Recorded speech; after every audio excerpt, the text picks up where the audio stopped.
Irmãos, então, como nós vamos retomar e concluir hoje o estudo, nós temos abordado alguns estudos, alguns domingos, na verificação do capítulo 24 do Evangelho de Mateus. Nós estamos estudando o capítulo 24 do Evangelho de Mateus, e só para retomar alguns pontos daquilo que nós já vimos, nós verificamos no capítulo 24 e nos primeiros versículos o que o Senhor Jesus Cristo ele deu de orientações para os seus discípulos. Nós bem sabemos que o Evangelho de Mateus ele está dividido em grandes discursos do Senhor. Então temos o Sermão do Monte, que é o primeiro grande discurso, que vai dos capítulos 5 até o 7. Depois, a Comissão dos 12, que vai do capítulo 10, versículo 1 até o versículo 42. Aí temos o segundo grande discurso.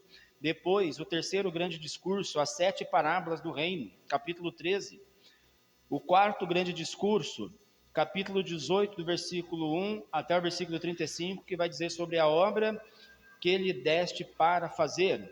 O quinto grande discurso, os 7 ais, está lá o capítulo 23, e o sexto grande discurso, que diz sobre as últimas coisas, no capítulo 24 e no capítulo 25, tá certo?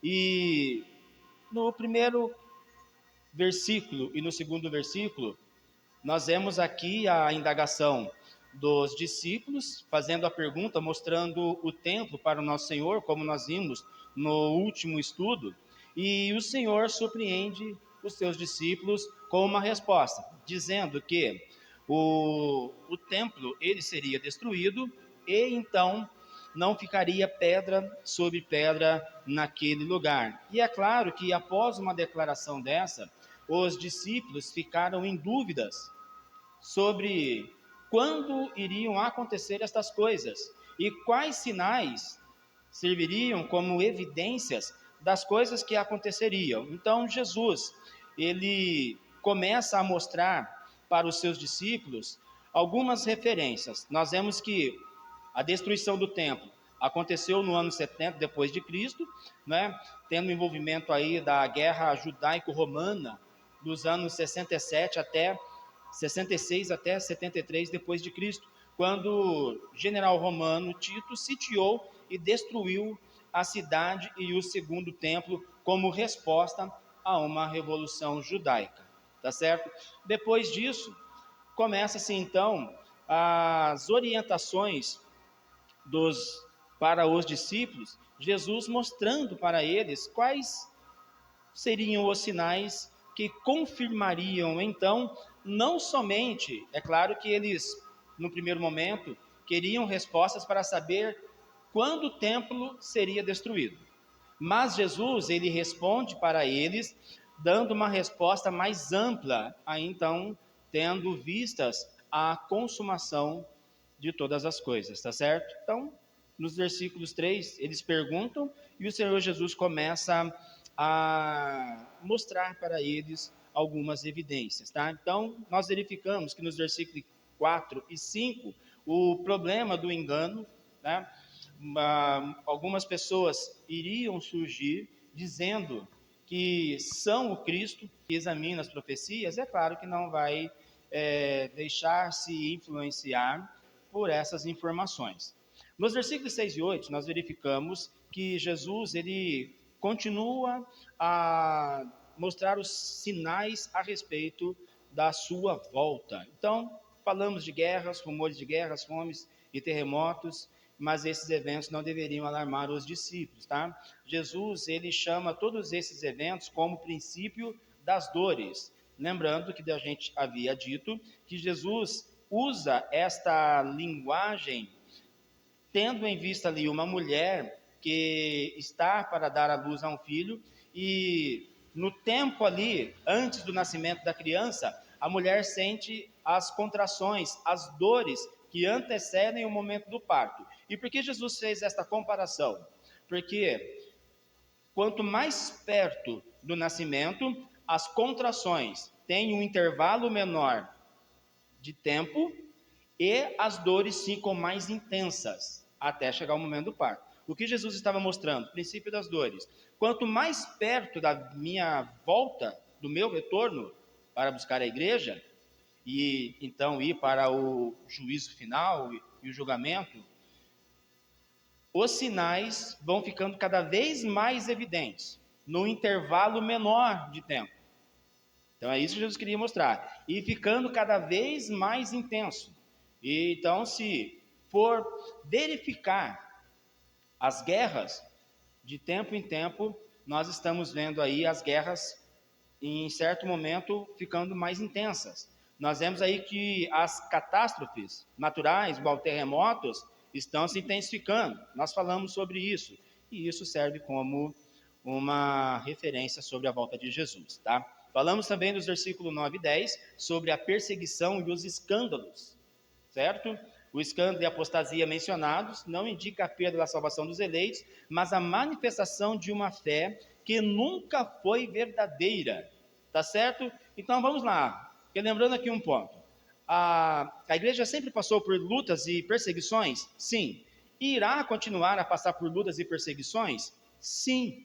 Irá enfrentar escândalos? A igreja, ela irá, contemplará os escândalos acontecendo em diversos lugares no mundo, onde o cristianismo alcançou pessoas, alcançou vidas?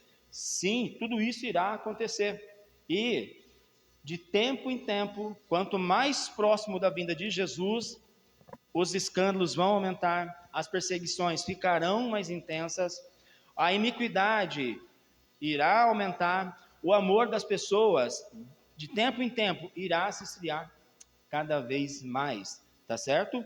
Todas essas coisas aí são sinais que o Senhor Jesus deixou para os seus discípulos. Os falsos profetas, versículos 11 e 12, tá certo? E nós observamos aqui, né, que isso aqui está relacionado com o falso ensino, tá certo? A multiplicação da iniquidade não é apenas o aumento do pecado, mas a sua normalização. Qual que é o grande problema disto daqui?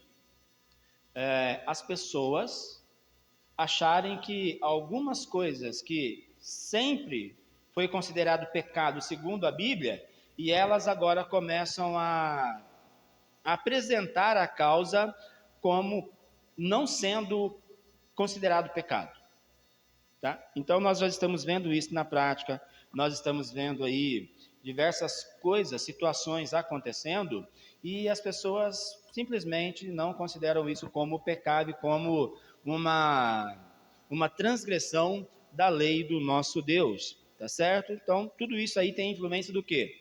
Dos falsos mestres, dos falsos ensinos, infelizmente. E tem muito crente que acaba acreditando naquilo que esses homens acabam por ensinar. Versículos 13 e 14. Estou passando um pouquinho rápido porque nós já observamos aqui esses versículos, certo? Nos versículos 13 e 14, nós vemos aqui sobre a perseverança e missão. A perseverança é a evidência da graça eficaz de Deus na vida do crente, né? Segundo aí as observações e o comentário de William Hendrickson, ele que fez um bom comentário do Evangelho de Mateus. E ao mesmo tempo, Jesus aponta para a missão. O Evangelho será pregado a todas as nações. Então, Jesus apresentou os sinais, revelou para os discípulos que os sinais não teriam como evidência somente ali as causas que antecederiam a destruição do templo, mas Jesus, ele deu mais informações, estendendo até ao dia do juízo final, tá certo? E nós estamos contemplando todas essas coisas acontecendo de tempo em tempo, e é o que eu disse no estudo anterior. Nós ficamos tristes pelos acontecimentos, nós vemos aí nos noticiários quantas igrejas perseguidas, nós vemos quantas pessoas sofrendo por causa do nome de Jesus Cristo, crentes que estão perdendo as suas vidas, só que o que onde nós temos a nossa fé edificada. Essas pessoas não negam o nome de Jesus, elas suportam toda a tribulação. O Espírito de Deus dá força para essas pessoas permanecerem, para elas vencerem.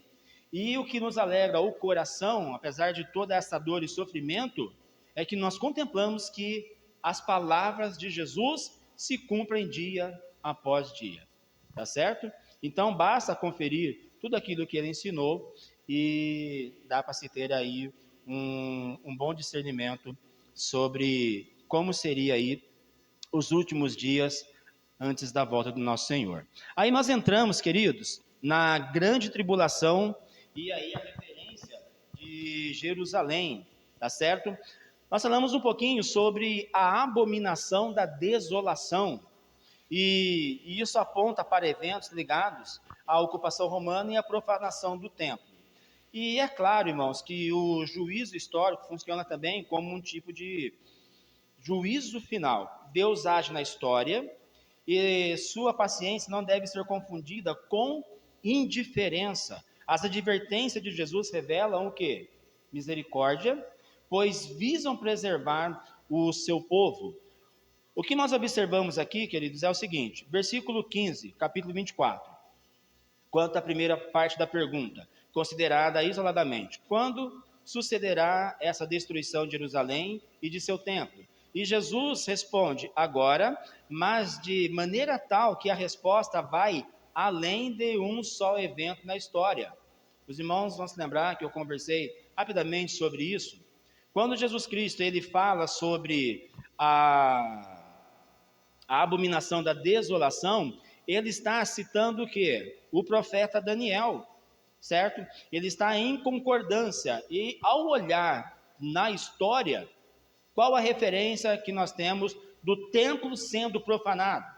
Temos lá o período de Antíoco Epifanes, no ano 175 a 164, tá certo? E essa abominação que resulta na desolação da cidade do templo, acontece não somente uma vez, uma única vez, mas outras vezes. Então, Jesus citando Daniel, ele está deixando claro que naquele tempo houve uma profanação. E quando você vai verificar na história, você confirma isso. Então, a gente vê que as profecias, elas se cumpriram desde os tempos de Daniel.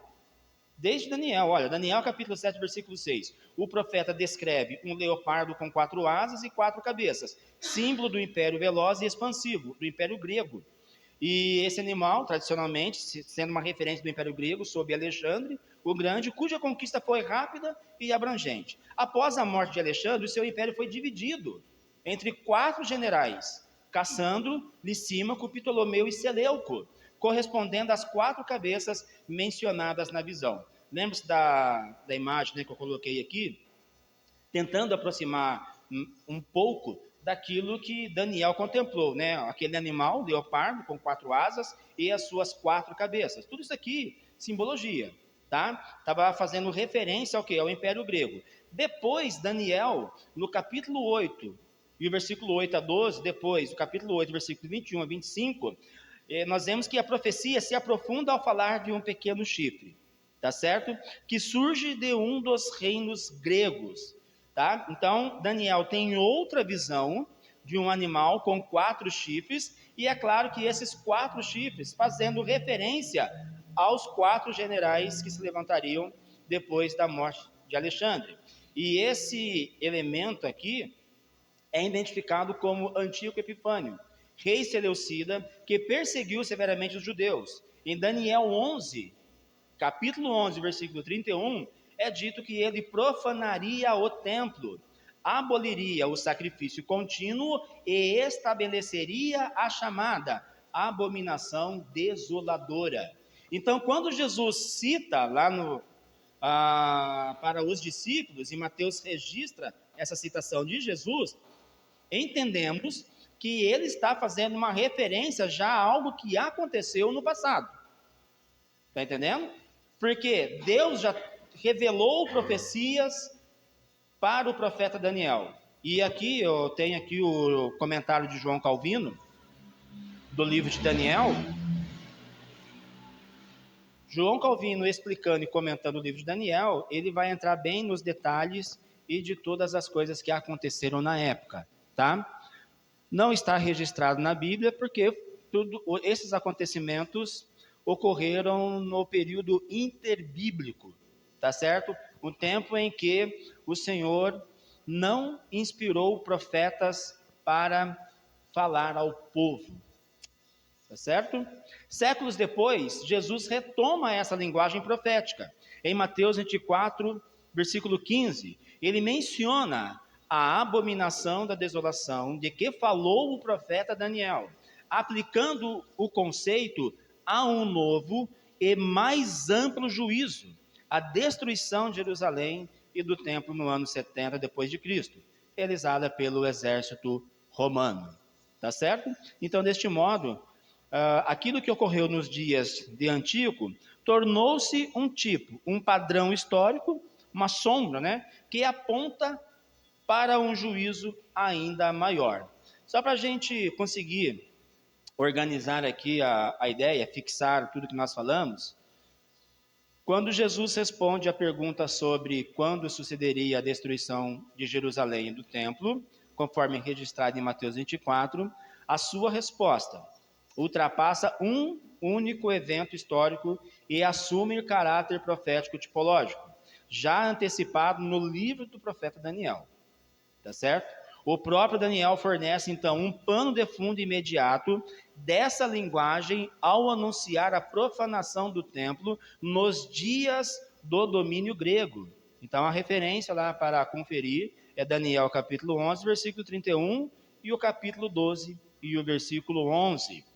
No século IV antes de Cristo, Daniel capítulo 7, versículo 6, descreve o leopardo com 4 asas e 4 cabeças, símbolo do Império Grego, caracterizado por sua rapidez. Você vai ver na história que a conquista do Império Grego foi muito rápida. E Alexandre o Grande, que viveu 366 a 323, após a morte de Alexandre, o seu império foi dividido entre 4 generais, Cassandro, Licímaco, Ptolomeu e Seleuco, cumprindo a visão das 4 cabeças. Posteriormente, em Daniel 8, capítulo 8, versículo 12, e capítulo 8, versículo 21 a 25, o profeta anuncia o surgimento de um pequeno chifre, proveniente de um desses reinos. Mas olha, como que é interessante. Os acontecimentos na história. Então, tudo aquilo que Deus mostrou para Daniel se cumpriu, aconteceu naqueles dias. Aconteceram naqueles dias, certo? O chifre pequeno proveniente de um desses reinos, identificado historicamente como Antíoco IV Epifânio, o rei Seleucida. Em 167 a.C., conforme predito em Daniel capítulo 11, 31, Antíoco Epifânio profanou o templo de Jerusalém ao abolir o sacrifício contínuo. Ele impediu isso e estabelecer a chamada abominação desoladora, erigindo um altar pagão e sacrificando um porco sobre o altar do holocausto. Um animal na época considerado impuro, e ele vai lá e no altar do holocausto ele sacrifica esse animal, confrontando aí a lei de Deus, confrontando o povo judeu. Este ato então provocou a revolta dos macabeus e marcou um cumprimento histórico da profecia de Daniel.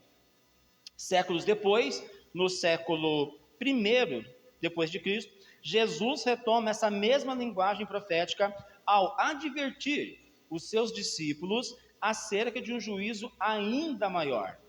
Os irmãos estão entendendo os acontecimentos? A progressão dos acontecimentos? Em Mateus 24, versículo 15, confere com Marcos capítulo 3, versículo 14, ele menciona explicitamente a abominação da desolação de que falou o profeta Daniel, aplicando-a não apenas ao passado, mas a um novo e mais amplo juízo histórico. Esse juízo se cumpriu no ano 70 depois de Cristo, quando Jerusalém e seu templo foram destruídos pelo exército romano sob o comando de Tito, como consequência da rejeição final do Messias. Amém, amados? Então eu fiz uma revisão, né, uma breve revisão daquilo que a gente viu no estudo passado, o princípio das dores, o que teria como evidência sobre esses acontecimentos, e aí eu organizei revisando as profecias de Daniel e nós relacionando com a profecia de Cristo, aquilo que Jesus falou para os seus discípulos. Tá ok? Aí chegamos no versículo 29 e 31, a vinda gloriosa do Filho de Deus, certo? Lembra dos irmãos que o texto, o livro que eu usei aqui como base para o nosso estudo é o comentário do Novo Testamento de William Hendrickson. Ele interpreta os sinais cósmicos como linguagem apocalíptica. O centro da cena é o Filho de Deus vindo em glória. E a reunião dos eleitos marca o clímax da história da redenção.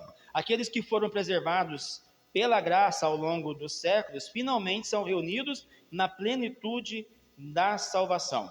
Então vamos lá. A sequência dos acontecimentos na volta de Jesus. A Escritura afirma que a segunda vinda de Cristo será pública, única e inconfundível. Inconfundível. Por que nós não defendemos a ideia da reconstrução do terceiro templo? Por quê? Os irmãos vão se lembrar quando nós fizemos um estudo panorâmico do Evangelho de Mateus. Mateus, ele escreveu especificamente para os judeus, ele tomou todos os cuidados para não confrontar os judeus quanto aos ensinos, quanto às profecias sobre o Messias lá no Antigo Testamento, e de todo o cuidado que Mateus teve ao escrever o seu evangelho, em nenhum momento ele fala sobre a reconstrução do templo. Como que pode um escritor, procurando escrever nos mínimos detalhes, para o povo judeu, e não fala nada sobre a reconstrução do templo, que era algo extremamente importante para a nação de Israel? Porque ele não será reconstruído. Então a teologia reformada reconhece isso.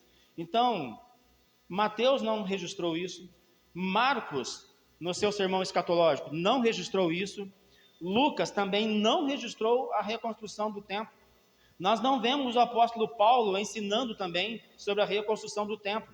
E não que Jesus tenha apresentado uma sequência lógica, cronológica, dos eventos que antecederiam a sua vinda, mas nós entendemos que tudo aquilo que Jesus revelou para os seus discípulos, em nenhum momento nós enxergamos nos seus ensinos uma vinda, a segunda vida em duas fases. Jesus não ensinou isso.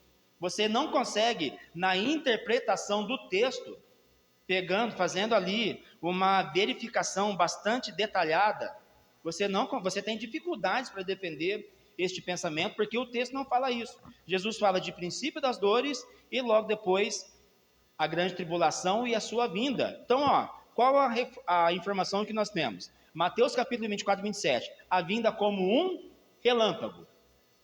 Já viu o relâmpago? Rápido, quando ele aparece. É muito rápido, não é? Apocalipse capítulo 1, versículo 7. Eis que vem com as nuvens e todo o olho verá. Então, a ênfase é no quê? Não será secreta, não será dividida em fases. 2. A trombeta final e a ressurreição dos mortos. Nós temos aí as informações do apóstolo Paulo em concordância com aquilo que Jesus ensinou e que foi registrado por Mateus. 1 Tessalonicenses, capítulo 4, versículo 16. A trombeta de Deus. Porquanto o Senhor mesmo, dada a sua palavra de ordem, ouvida a voz do arcanjo e ressoada a trombeta de Deus, descerá dos céus e os mortos em Cristo ressuscitarão primeiro. 1 Coríntios capítulo 15, versículo 52, a última trombeta. No momento, num abrir e fechar de olhos, ao ressoar da última trombeta, a trombeta soará, os mortos ressuscitarão incorruptíveis e nós seremos transformados. Isso é, aqueles que estiverem vivos no dia da vinda de Jesus. Então, como um relâmpago aparecendo no céu, assim será a volta do Senhor. E o que vai acontecer nesse momento, nesse tempo? A ressurreição dos mortos, né? Os salvos em Cristo ressuscitarão primeiro. Haverá também, neste momento, a ressurreição daqueles que não foram contemplados para a salvação, aqueles que serão julgados para depois serem condenados eternamente. E nesse tempo ainda, como um relâmpago, nós teremos aí a transformação dos corpos, tá? Aqueles que estiverem vivos, os mortos, né, ressuscitarão incorruptíveis, e os que estiverem vivos serão transformados com corpos incorruptíveis também. Qual que é a referência importante que Paulo diz aqui no capítulo 15 de 1 Coríntios? Ele fala da última trombeta. O que significa para nós de informação? O que revela este trecho aqui do apóstolo Paulo? A igreja, irmãos, passará pelas tribulações. Tem crente que entende que Cristo, antes do momento mais crítico da grande tribulação, Cristo virá salvar a sua igreja. No ensino de Jesus, você não encontra isso. Você vê Jesus falando de princípio das dores, da grande tribulação e logo em sequência a sua vinda. Ele ensina isso. Em nenhum momento ele fala de duas fases, de um intervalo de anos, onde quem estiver preparado será salvo, depois o período da grande tribulação. Lembre-se quando eu comentei com vocês a respeito da consulta da gramática da língua grega? Então, quando você olha para o livro do Apocalipse, quando você vê lá algumas revelações que foram dadas para João com respeito aos acontecimentos dos últimos dias, então tem aí a discussão teológica que algumas pessoas, alguns teólogos sérios, consideram que tudo já se cumpriu. Outros teólogos sérios entendem que tudo acontecerá no futuro. Nem tudo que Jesus falou está acontecendo. Mas nós temos um problema. Os irmãos se recordam de Apocalipse capítulo 6, que mostra lá os 4 cavaleiros? Apocalipse capítulo 6 e o versículo 3, quando abre-se ali o segundo selo, e vê o quê? Um cavalo vermelho e o seu cavaleiro. E foi dado para tirar a paz da terra. Então nós entendemos aqui como o quê? Como as guerras e o sofrimento que elas estão causando. Depois o terceiro selo abriu, ele foi aberto, e o que se contemplou ali? Um cavalo preto, certo? E esse cavalo preto, ele estava mostrando o quê? Uma medida de trigo por denário, 3 medidas de cevada por 1 denário, e não danifiqueis o azeite e o vinho, tá? Então isso aqui significa o quê? Restrição dos alimentos, mostrando o quê? A fome. O quarto selo, quando foi aberto, né? E um cavalo amarelo e o seu cavaleiro, sendo este chamado Morte, e o inferno o estava seguindo, tá? Então essa é a sequência certa. E por que nós defendemos que este trecho do livro de Apocalipse, ele está em harmonia com o ensino de Jesus? Aí a questão da gramática grega, da língua grega. Quando você pega os verbos aqui no capítulo 6, relacionados aos acontecimentos, às ações desses cavaleiros na visão, esses verbos, eles estão no presente. Então, significa o quê?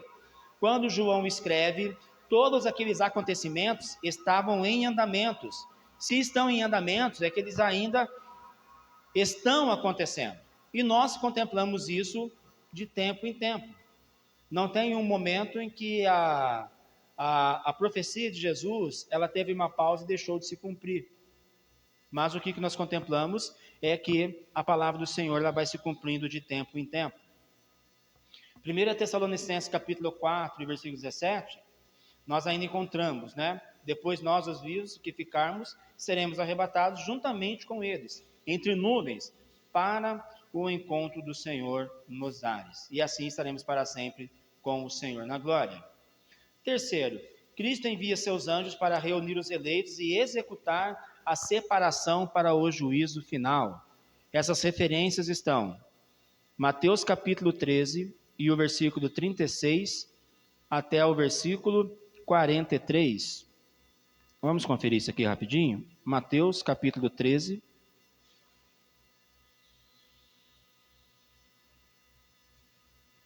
Versículo 36.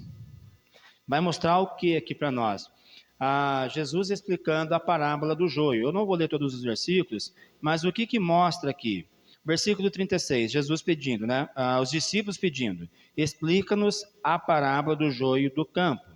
E ele responde, o que semeia boa semente é o filho do homem, o campo é o mundo, a boa semente são os filhos do reino, o joio são os filhos do maligno, o inimigo que o semeou é o diabo, e a ceifa é a consumação do século. Olha o que Jesus ensina nesta parábola, ele dá bastante detalhes.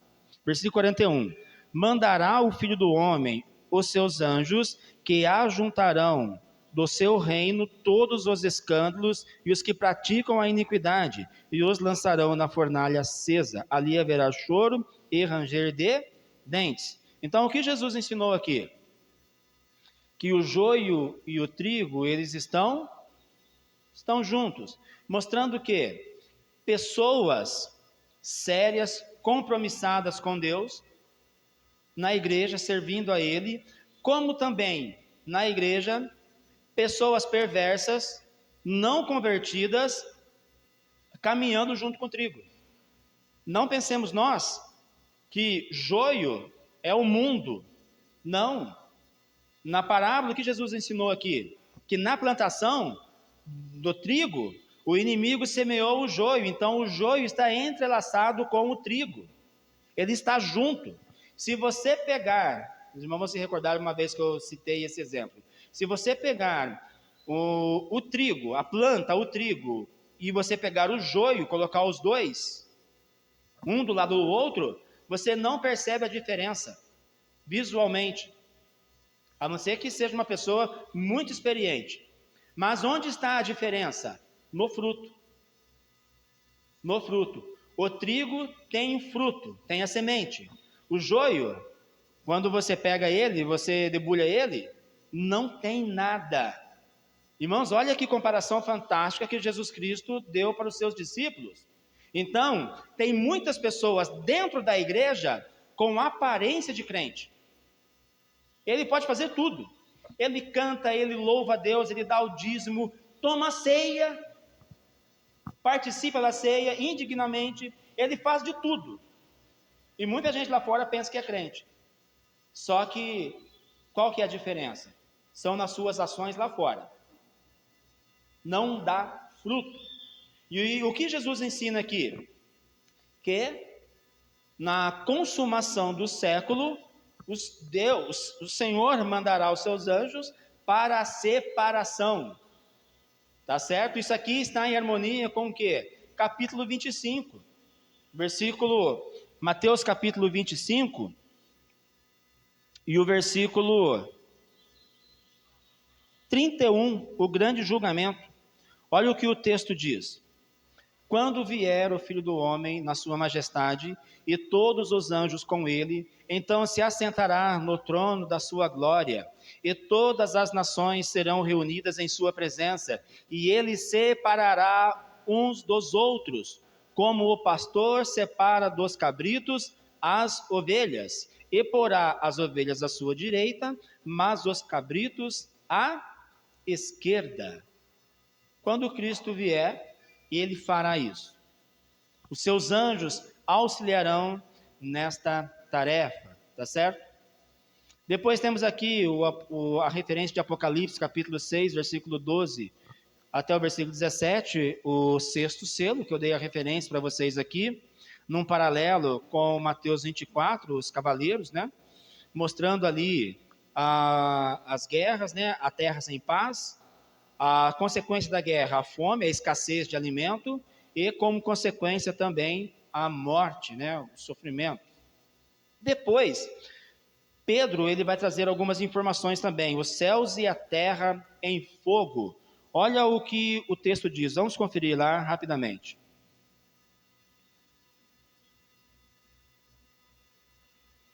Segunda Pedro,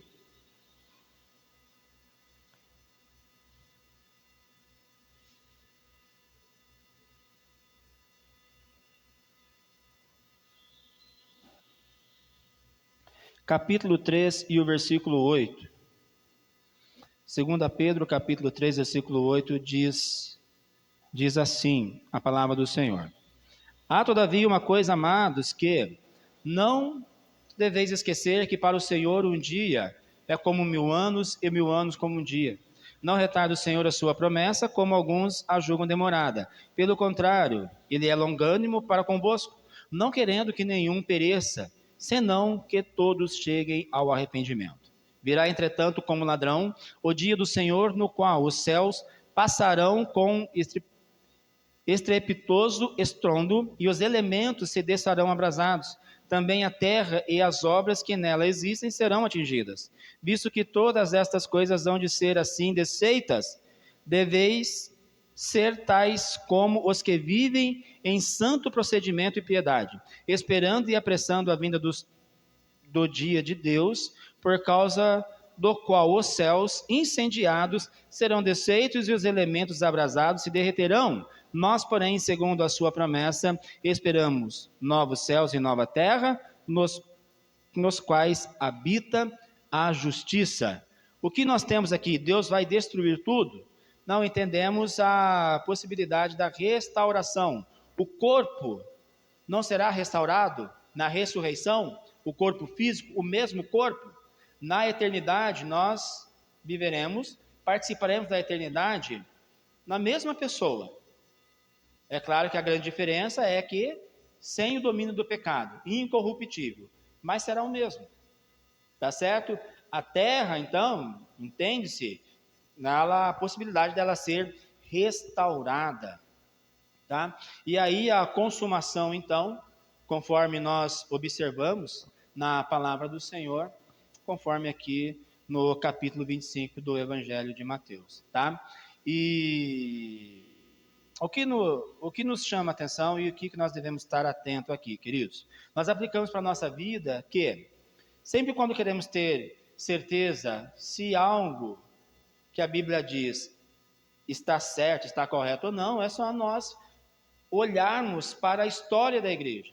Então, desde quando Cristo ensinou, compartilhou esse ensino para os seus discípulos, desde aquele tempo até hoje, estamos falando aqui de 2026, janeiro de 2026, nós enxergamos perfeitamente que tudo aquilo que Jesus revelou está se cumprindo, está em andamento. E isto continuará até o dia da sua vinda. E se nós conseguimos contemplar isso, qual que é a aplicação para a nossa vida?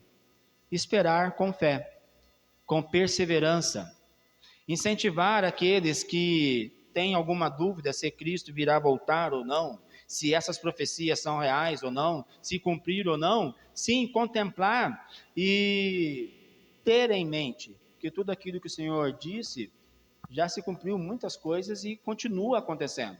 Então isso para nós gera o quê? Uma esperança, a expectativa da volta do Senhor. Então não precisamos ficar com dúvidas, não precisamos ficar desanimados se tudo isso irá ter o fim, como que será daqui a alguns anos.